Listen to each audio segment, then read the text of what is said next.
ఈరోజు రెడ్డిపల్లి అందిరమ్మ అనే ఆమె మల్కాపూర్ చెందిన ఒక లేడీ వచ్చేసి కరెంట్ పోలీస్ స్టేషన్ దరఖాస్తు ఇచ్చింది. వాళ్ళ కొడుకు వెంకటేష్ని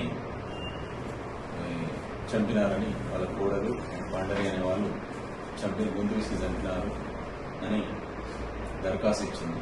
ఆ దరఖాస్తు పైన వెరిఫై చేస్తుంది. ఆమె ఇచ్చింది నోటీస్ ఏంటంటే వేరే వాళ్ళతోటి మాట్లాడుతున్నది అనే అనుమానంతో వాళ్ళ భర్త ఊరికే వెంకటేష్ ఎవరైతే ఉన్నారో అని అడగడం వల్ల వీళ్ళు ఈ భార్య వాళ్ళ మామ ఇద్దరు పాండ్ర వీళ్ళిద్దరూ కలిసి చంపేసిన నా కొడుకునని చెప్పి ఆమె దరఖాస్తు ఇచ్చింది. దానిపైన పరిశోధిస్తుంది. త్వరలోనే